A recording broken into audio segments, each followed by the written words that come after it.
Hello friends, कैसे हैं आप सब लोग। एक बार फिर से आपका स्वागत है आपके अपने यूट्यूब चैनल कंसर कोचिंग क्लासेस पर। तो बेटा, लास्ट टॉपिक जो हमने डिस्कस किया था प्लेन ज्योमेट्री के अंदर पार्ट 3 में, उसके अंदर मैंने आपको बताया था कि एक पाइथागोरस थ्योरम का टॉपिक और होता है ट्राइंगल्स के अंदर, जो आपको पढ़ना बहुत ज़रूरी है। तो आज हम उस टॉपिक को डिस्कस कर लेते हैं जल्दी से।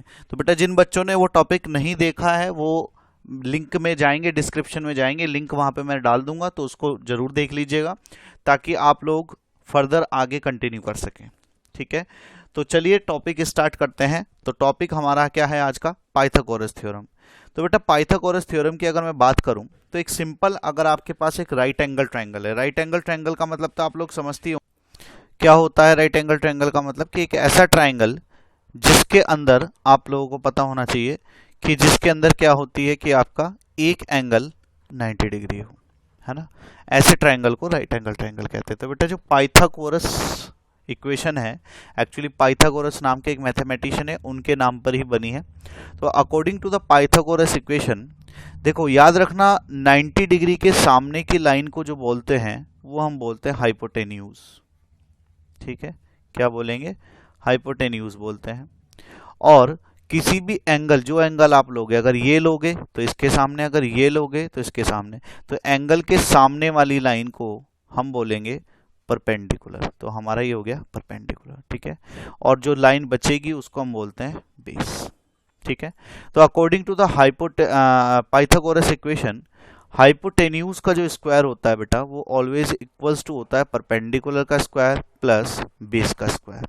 ठीक है, परपेंडिकुलर का स्क्वायर प्लस बेस का स्क्वायर, ये आपको याद रखना है। ठीक है, तो इसके अंदर एक दो चीज और छोटी छोटी हैं जिनसे कोरिलेट करके हम अपना काम करेंगे। तो इसमें सबसे पहले एक मैं आपको शॉर्टकट बता देता हूं। देखो, वैसे तो हमारे पास पाइथागोरस इक्वेशन है ही, हम डायरेक्ट चीजें कर सकते हैं, कैलकुलेट कर सकते हैं, बट स्टिल मैं आपको तीन चार वेरिएंट्स ऐसे बता देता हूँ, वेरिएबल्स बता देता हूँ, जिनका आप डायरेक्ट इस्तेमाल करोगे तो पाइथागोरस के सारे इक्वेशन हो जाएंगे, सारे के सारे क्वेश्चंस हो सकते हैं। जैसे कि पहला जो ट्रिपलेट हम इस्तेमाल करते हैं, ट्रिपलेट मतलब 3 नंबर, 3 4 5, मतलब कि बिगेस्ट नंबर तो पता ही, समझ ही गए होंगे इक्वेशन से, बिगेस्ट नंबर तो हाइपोटेन्यूज होगा, और इनमें से कोई एक साइड क्या होगी? परपेंडिकुलर, कोई एक साइड बेस होगी। ये ट्रिपलेट बड़ा एग्जाम में आता है 3 4 5 का। ठीक है, इन ट्रिपलेट का इस्तेमाल करके आप डायरेक्ट चीजों को कैलकुलेट कर पाएंगे। दूसरा ट्रिपलेट आप ये याद कर लो, रट लो, बल्कि मैं कह रहा हूं, 5 12 13, ये भी बहुत आता है एग्जाम्स के अंदर, डायरेक्ट क्वेश्चन में देखा गया है। अगर ट्रिपलेट याद होंगे तो आप डायरेक्ट क्वेश्चन कर सकते हैं। ठीक है, तो इसका बड़ा बेनिफिट जो है वो यही होता है। ठीक है ना। तो तीसरा जो होगा, हम ले सकते हैं 7 24 25। ठीक है, ये होता है, और दूसरा होता है 8 15 और 17। ठीक है, ये ट्रिपलेट्स आप अगर अच्छे से लर्न कर लेते हैं तो आपको बड़ा बेनिफिट इनका मिलता है। इन चारों ट्रिपलेट्स के ऊपर ही सारे क्वेश्चन बनेंगे। कई बार क्या होता है कि इनके मल्टीपल्स भी हो जाते हैं। जैसे कि मैं कह सकता हूं कि मैंने क्या किया, 2 से मल्टीप्लाई कर दूं अगर मैं इसको 3 4 5 को, तो एक और ट्रिपलेट जन्म ले लेगा। यहाँ पे क्या हो जाएगा? 3 दूनी 6, 4 दूनी 8, 5 दूनी 10, लेकिन है तो उसी का ही रूप ना। तो इसलिए ट्रिपलेट्स अगर आपके 4 याद होंगे, ये रट लो आप, तो आप डायरेक्ट क्वेश्चन कर सकते हो। तो मेरा पर्सनली आपको सजेशन है कि अगर आप पाइथागोरस के क्वेश्चन करने बैठो तो ये ट्रिपलेट्स आपको याद होनी चाहिए, ताकि आप जल्दी से जल्दी क्वेश्चंस कर सकें। ठीक है ना। दूसरी बात, पाइथागोरस के अंदर कुछ वेरिएशन भी होते हैं एंगल्स के साथ। जैसे कि मान लो कि अगर एक ट्रायंगल था, 90 डिग्री का एंगल उसके अंदर था, तो मुझे पता था कि 90 डिग्री का एंगल था, तो हाइपोटेन्यूज का स्क्वायर जो था वो इज इक्वल टू था परपेंडिकुलर का स्क्वायर पर प्लस बेस का स्क्वायर। बट अगर ऐसी कंडीशन आ जाए कि 90 डिग्री का एंगल ना बने, कोई ऑब्ट्यूज एंगल बन जाए, ऑब्ट्यूज एंगल का मतलब 90 डिग्री से बड़ा हो जाए एंगल। मान लो यहाँ पे 90 डिग्री में ड्रॉ करता था, तो 90 डिग्री से अगर बड़ा एंगल हो जाएगा तो हाइपोटेन्यूज क्या हो जाएगा? देखो, और बड़ा हो जाएगा, है ना। तो यानी कि इस केस में क्या होगा कि हाइपोटेन्यूज का जो स्क्वायर होगा will be greater than perpendicular का स्क्वायर प्लस बेस का स्क्वायर। ठीक है, ऑब्ट्यूज एंगल के लिए। ठीक है, इससे रिलेटेड क्वेश्चन बन सकता है। उसके अलावा अगर हो जाए एंगल आपका 90 डिग्री से कम, 90 डिग्री से कम का मतलब आप लोग जानते हैं एक्यूट एंगल हो जाएगा। तो एक्यूट के केस में क्या हो जाएगा? हाइपोटेन्यूज का square is less than the perpendicular का स्क्वायर प्लस बेस का स्क्वायर। ठीक है। जैसे मान लो कोई क्वेश्चन आपको दे दिया कि मेरे पास जो एंगल्स हैं एक ट्रायंगल के, उनका रेशो मैंने मान लिया 3:4:6, ठीक है, कोई नंबर ले लिए, ठीक है। और आपसे तब उस केस में पूछेगा कि बताओ कि ये जो ट्रायंगल बना है ये कैसा ट्रायंगल है, इसके एंगल्स जो हैं वो कैसे हैं। तो ये राइट एंगल है, पहला ऑप्शन दे दिया मान लो, ऑब्ट्यूज है दूसरा ऑप्शन दे दिया, तीसरा ऑप्शन दे दिया एक्यूट है, ठीक है, और चौथा ऑप्शन दे दिया नन। तो आपको बताने में बड़ी आसानी होगी अगर ये चीज आप जानते हैं। कैसे, देखो भाई, मुझे पता है कि हाइपोटेन्यूज का square is equal to perpendicular का स्क्वायर प्लस बेस का स्क्वायर होता है अगर ये राइट एंगल ट्रायंगल हुआ, और हाइपोटेन्यूज सबसे बड़ा होता है। तो हाइपोटेन्यूज क्या है, सबसे बड़ा है।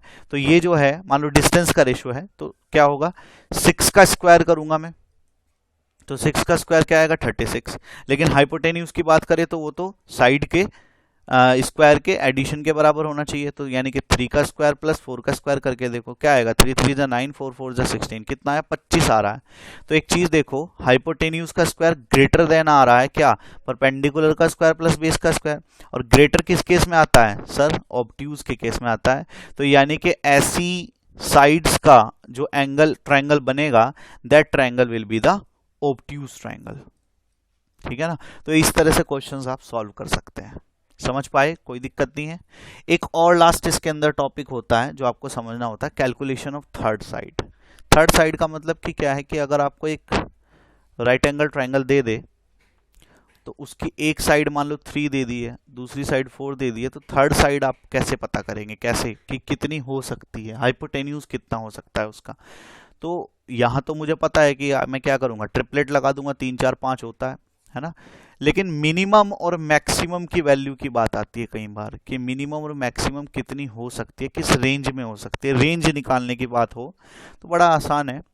मिनिमम वैल्यू जो होती है वो डिफरेंस से बड़ी होगी, डिफरेंस से बड़ी होगी मिनिमम वैल्यू, ठीक है। और मैक्सिमम वैल्यू की अगर बात करें तो मैक्सिमम वैल्यू जो होती है वो सम से छोटी होगी, है ना। जैसे फॉर एग्जांपल मैंने बोला आपको, एक क्वेश्चन बोल दिया कि मेरे पास एक ऐसा ट्रायंगल है जिसकी एक साइड 4 सेंटीमीटर है, दूसरी साइड उसकी 8 सेंटीमीटर है, ठीक है। तो थर्ड साइड के बारे में आप बताइए कि थर्ड साइड कितनी हो सकती है ना। तो आप क्या करोगे, 8 - 4 यानी कि 4 आया, तो यानी कि 4 से तो बड़ी होगी मेरी वो साइड x जो भी होगी, है ना। और 8 + 4 12 यानी कि 12 से छोटी होगी। और ऑप्शन में मान लो आपको दे दिया नंबर 1 5, नंबर 2 15, नंबर 3 18 और नंबर 4 नन।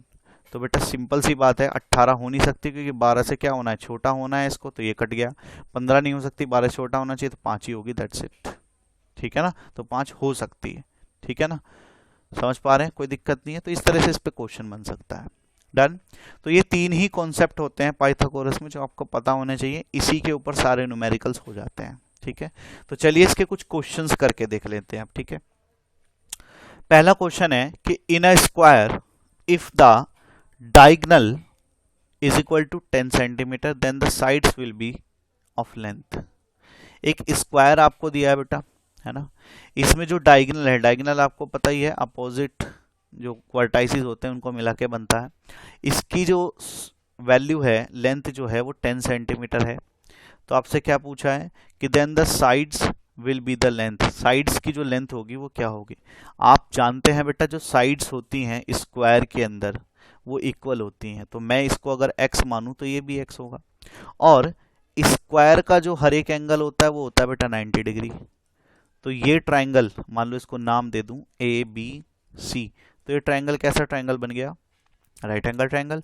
और राइट एंगल ट्राइंगल में आप जानते हैं हाइपोटेन्यूज का square is equal to perpendicular का स्क्वायर प्लस बेस का स्क्वायर, तो x आ जाएगा। और यही पूछा है साइड की लेंथ, तो निकाल दो।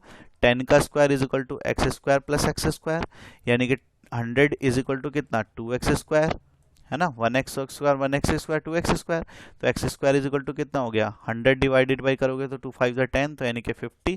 तो x इज इक्वल टू कितना हो गया, √50। या फिर इसको मैं लिख सकता हूँ 2 × 25, 25 का रूट क्या होता है 5, तो यानी कि 5√2 सेंटीमीटर, आंसर, दैट्स इट। समझ पा रहे हैं। तो इसी तरह के क्वेश्चंस होते हैं पेपर में, ठीक है। नेक्स्ट क्वेश्चन देख लेते हैं।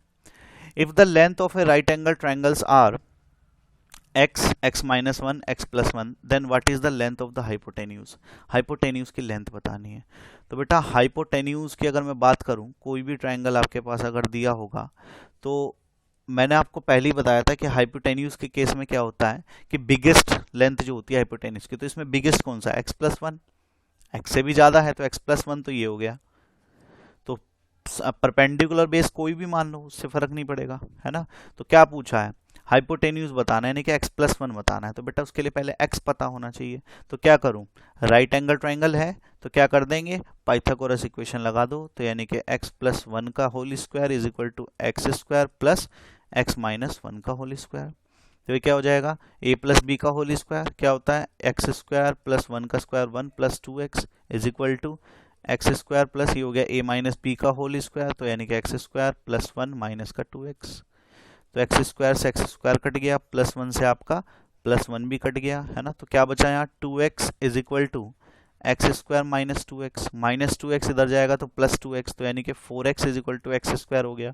एक एक्स भी कट जाएगा बेटा, तो एक्स इज इक्वल टू क्या आ गया, फोर आ गया। तो x की वैल्यू अगर 4 है तो x plus one is equal to क्या हो जाएगा, 5। ठीक है ना। कुछ बच्चे जल्दबाजी में क्या करते हैं, ऑप्शन सी लगा के आ जाएंगे, लेकिन बेटा यहाँ देखो हाइपोटेन्यूज पूछा है। हाइपोटेन्यूज का मतलब क्या होता है, सबसे बड़ी लेंथ, और सबसे बड़ी लेंथ x प्लस वन है, तो इसलिए गलती से भी ये मत कर देना। आंसर क्या होगा, डी। ठीक है। इसका एक शॉर्टकट भी है हमारे पास। शॉर्टकट क्या है कि आप क्या करो, ये कैलकुलेशन कभी कभी ट्रिकी हो जाती है, ये ना करके आप डायरेक्ट ऑप्शन से भी चेक कर सकते हैं। ऑप्शन से कैसे चेक करेंगे, भाई हाइपोटेन्यूज की वैल्यू दी है, तो हाइपोटेन्यूज की वैल्यू दी है तो देख लो हाइपोटेन्यूज की वैल्यू ये सारी की सारी पुट करके जो भी ट्रिपलेट सही बैठ जाए वही हो जाएगा। जैसे कि मान लो हाइपोटेन्यूज 2 मानता हूं मैं, तो 2 प्लस वन ये हो गया 3, तो ये हो गया 2, और ये कितना होगा 2 माइनस वन, 1 1 2 3 कोई ट्रिपलेट है नहीं है, ना ही किसी का मल्टीपल है, तो हो ही नहीं सकता। 3 मानूंगा तो 3 प्लस वन 4, 3 और 3 माइनस वन 2, ट्रिपलेट है नहीं हो सकता। ठीक है ना, और पॉइंट में भी नहीं आया। ठीक है, अब बचा 5, तो 5 ही हो जाएगा, है ना। तो 5 कैसे हो जाएगा, ये हो जाएगा कितना, 5 इज इक्वल टू कितना, ये हो जाएगा x है तो 5 माइनस वन कितना हो गया 4, और ये हो गया 3। ठीक है, समझ पा रहे हैं। अच्छा हाँ सॉरी बेटा, मैंने इसमें 3 था तो ये इसको मैं लूंगा जब, तो ये 3 की वैल्यू, तो ये 2 है ना, जब 3 लूंगा तो 2, और 2 जब लूंगा तो फिर ये कितना हो जाएगा, ये x प्लस वन की वैल्यू 3 है ना, तो ये 2 लूंगा और फिर ये 1 लूंगा, ऐसे लेना है। ठीक है ना, थोड़ा सा इसमें हो गया था गलती से, समझ पा रहे हैं। तो ऑप्शन से जल्दी काम हो जाता है ना। तो ऑप्शन से अगर आप करना चाहो तो option is the best method to calculate any calculation in easy way. ठीक है ना। तो बाकी आपके पास कन्वेंशनल मेथड है ही, आप इससे भी कर सकते हैं। ठीक है, नेक्स्ट क्वेश्चन देखते हैं। In a quadrilateral AB is equal to 25 centimetre, BC is equal to 60 centimetre, then AC। एक क्वाड्रिलेटरल है मान लो आपके पास, मैं उसको नाम दे देता हूं ABCD। ठीक है, जिसमें AB बेटा 25 बोला है, BC इसमें 60 बोला है, तो आपसे AC की वैल्यू पूछी है। ठीक है, यहाँ पे बेटा क्वाड्रिलेटरल जो है आपका वो राइट एंगल ही है। ठीक है, या रेक्टेंगल आप कह सकते हैं, क्योंकि अगर ये नहीं दिया होगा क्वेश्चन में तो यहाँ पे 90 डिग्री कैसे मानोगे, है ना। तो इस चीज को याद रखना, ये कभी कभी मिसप्रिंट हो जाता है। तो दो तरीके से ये क्वेश्चन होगा। पहला तो वही कन्वेंशनल मेथड की AC का स्क्वायर प्लस AB का स्क्वायर प्लस BC का स्क्वायर, लेकिन उसमें टाइम लगेगा और आपको 30 सेकंड में आंसर देना है। तो शॉर्टकट है कि आप ये चेक करो कि ये किसी ट्रिपलेट का मल्टीपल तो नहीं है। देखो जरा, मैं इसकी अगर बात करूं तो 5 पंजे 25 होता है। ठीक है, और अगर इसकी अगर मैं बात करूं तो 12 पंजे 60 होता है। तो 5 12 और 5 से मल्टीप्लाई हो रही है ना। तो 5 12 वाला कौन सा था, 5 12 13 एक था कि नहीं था ट्रिपलेट। तो जब 5 5 से मल्टीप्लाई हो रही है तो 13 पंजे कितना हो जाएगा 65, तो यानी कि इसकी वैल्यू 65। ऑप्शन ए आंसर हो गया, तो डायरेक्ट हो गया। अदरवाइज कन्वेंशनल से करना चाहें तो देखो ट्रिपलेट का फायदा दिख रहा है ना, कन्वेंशनल से करना चाहो तो है ही आसान तरीका, क्या AB का स्क्वायर प्लस BC का square is equal to AC का स्क्वायर है, इसमें वैल्यू पुट कर लेना 25 का स्क्वायर प्लस 60 का square is equal to AC का स्क्वायर। लेकिन बहुत टाइम टेकिंग होगा और सोचो कहाँ स्क्वायर जा रहे हैं, है ना। तो शॉर्टकट तरीका बहुत अच्छा रहता है है ना। तो इसलिए मैंने आपको बोला था अभी कि आप इसलिए क्या करो, इनके ट्रिपलेट्स याद कर लो, ये 4 बहुत काम आएंगे ये। ठीक है, डन। नेक्स्ट क्वेश्चन की तरफ बढ़ते हैं। A point D is taken from the side BC of a right angle triangle ABC, ये ABC है sorry, where AB is hypotenuse, then this, इसमें से कौन सी कंडीशन होगी?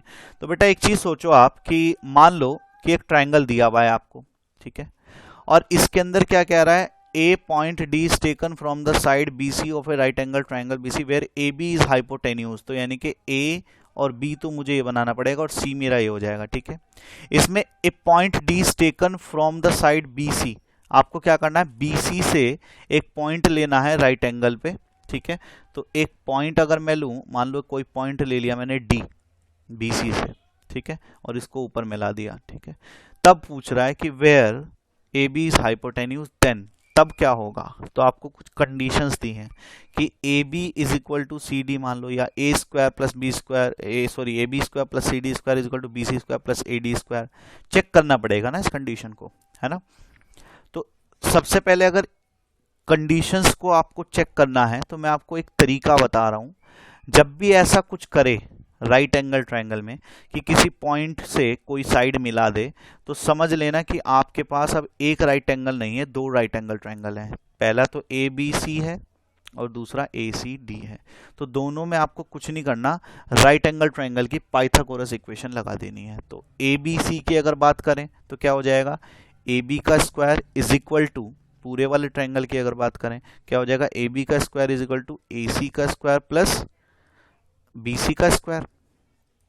ठीक है, इक्वेशन नंबर 1 मान लेते हैं। और अगर छोटे वाले ट्रायंगल की बात करें तो क्या हो जाएगा, ए डी का स्क्वायर इज इक्वल टू क्या हो जाएगा, ए सी का स्क्वायर प्लस सी डी का स्क्वायर।